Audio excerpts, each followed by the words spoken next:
1.4, okay? And today we're talking about frames of reference, okay? And this might be something that you maybe saw a little bit of in your previous physics class, but probably not to this extent, okay? And so what we're going to do is we are going to kind of walk through some of these examples, and the plan today is to discuss and define frames of reference and then become familiar with how to switch back and forth between frames of reference. Okay, so when I talk about a frame of reference, what I'm talking about is like when you can imagine this, right? So if you're in a car and you're on the freeway, okay, and let's say you're going 60 miles per hour, okay, and there's another car next to you also going 60 miles per hour, okay, and you look around in your car and someone says, hey, how fast are you moving? But you look around in your car, maybe not at the speedometer, but you look around in your car and everything around you, and it appears that nothing is moving, you are not moving, and so you would say, I'm not moving, I'm going 0 miles per hour.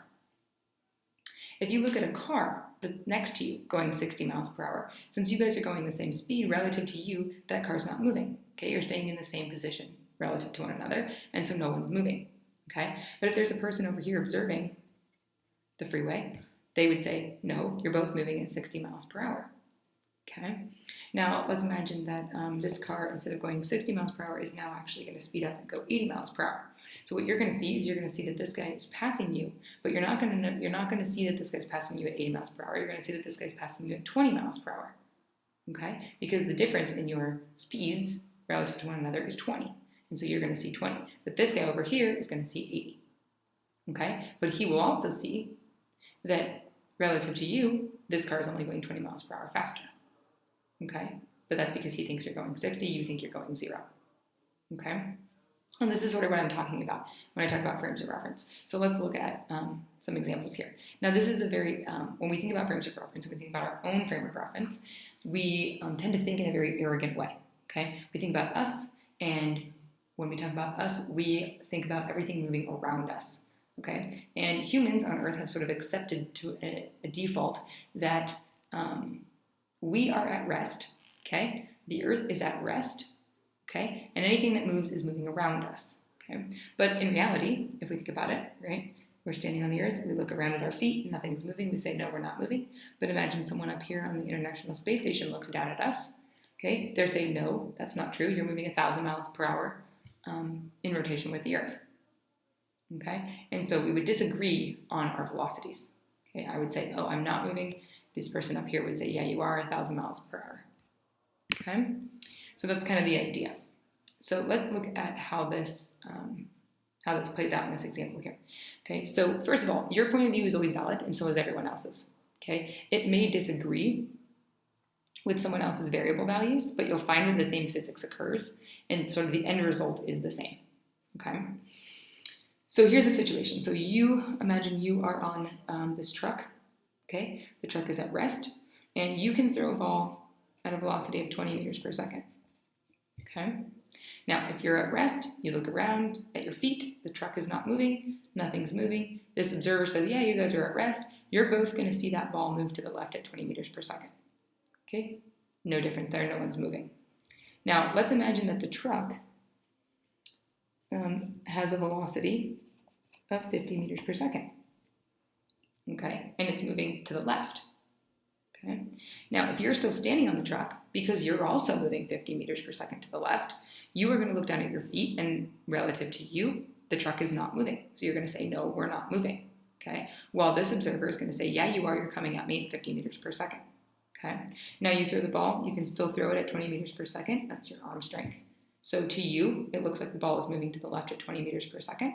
You are not moving, okay? And the observer is going to say, no, the ball is actually moving at, it was already moving at 50 coming toward me. Now it's coming another 20. So the observer is going to see that ball as moving at 70 meters per second, okay? And if they were to catch that ball, they would feel the effect as if that ball were moving at 70 meters per second, okay?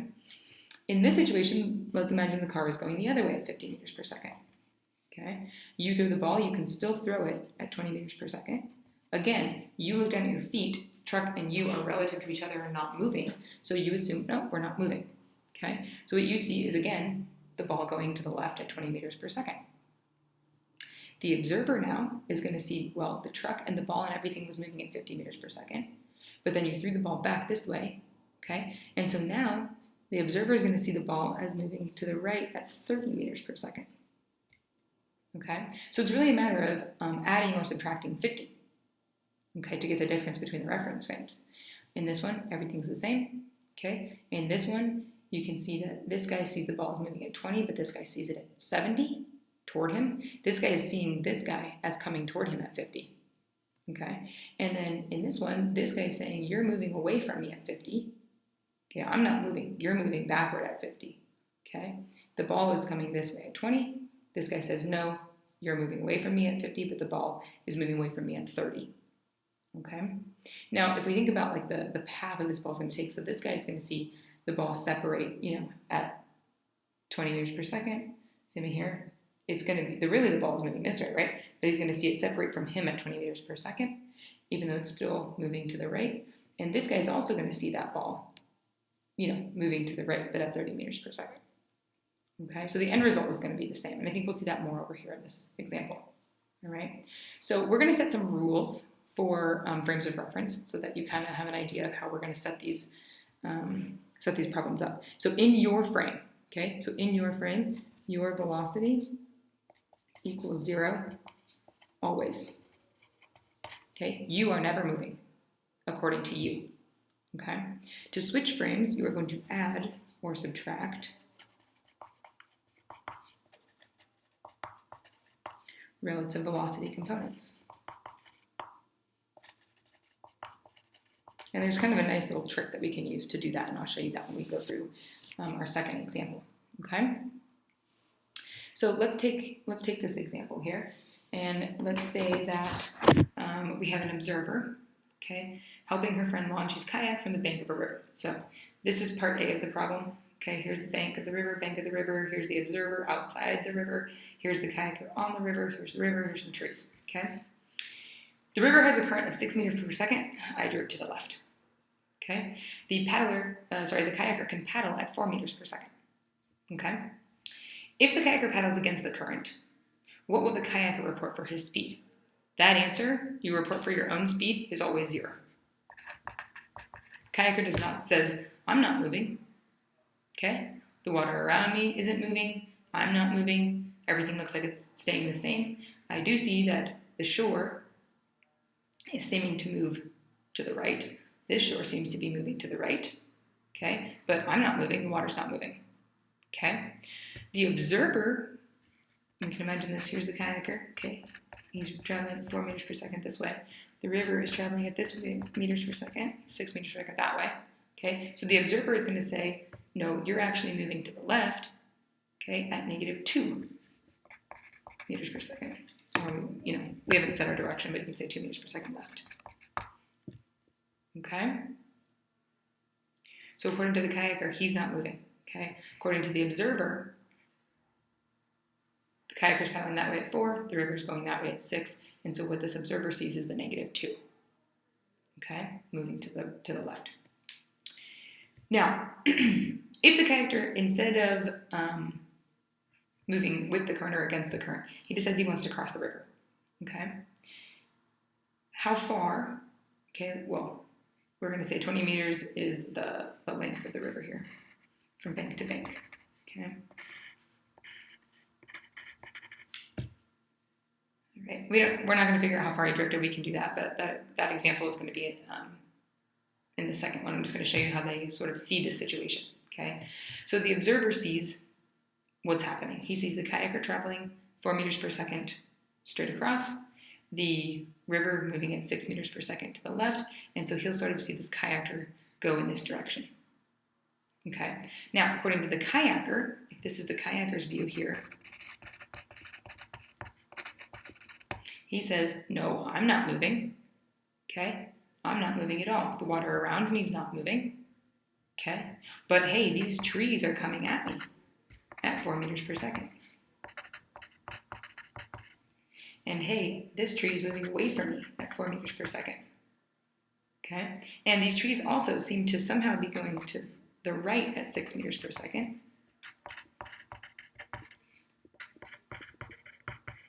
And the observer is moving away from me at 4 meters per second.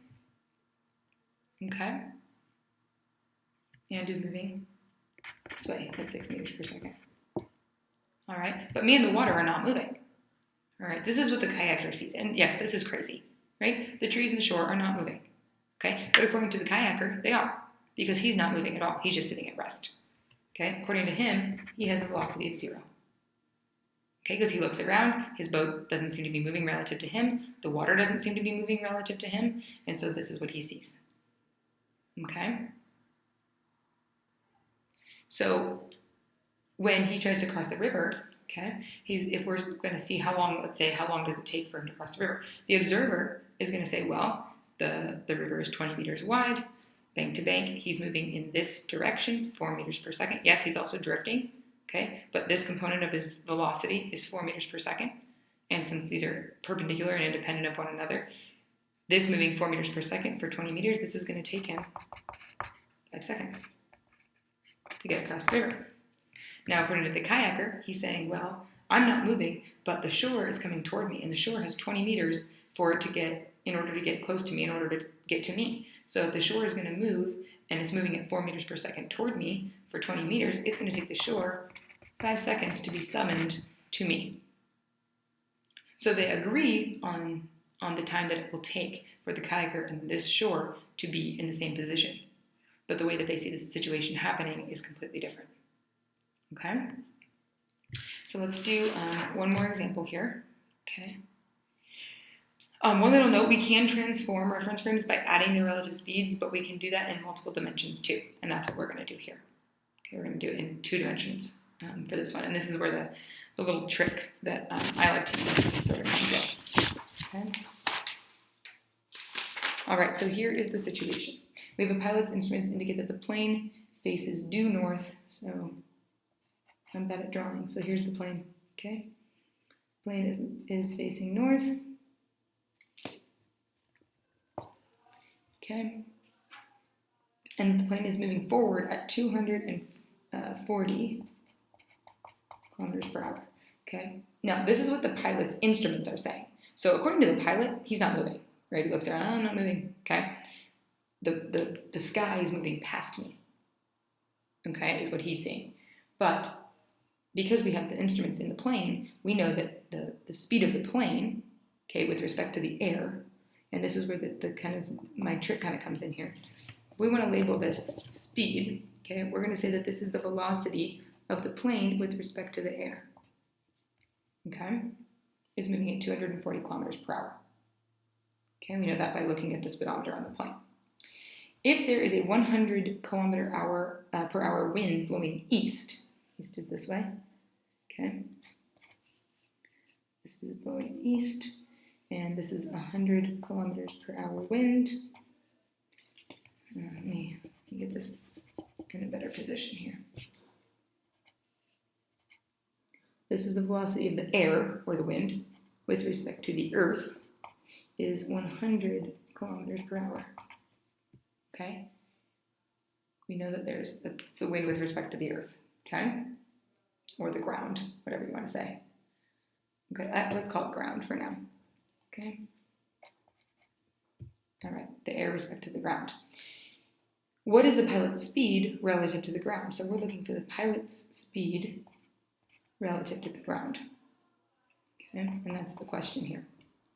All right. Now, in order to find that, we're going to need to add these vectors, right? Because if the pilot's going this way at 240, and then the wind's blowing him this way at 100, okay, he's going to end up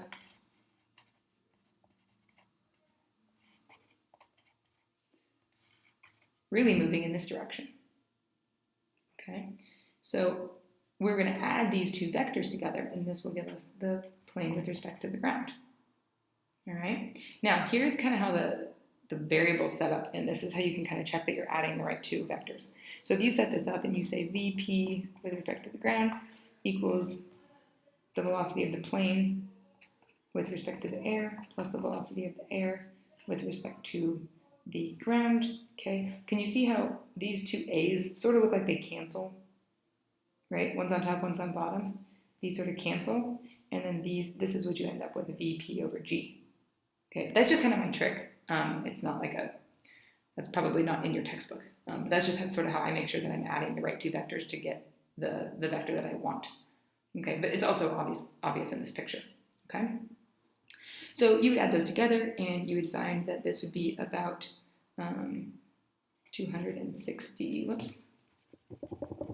New Pythagorean theorem. About 260 kilometers per hour.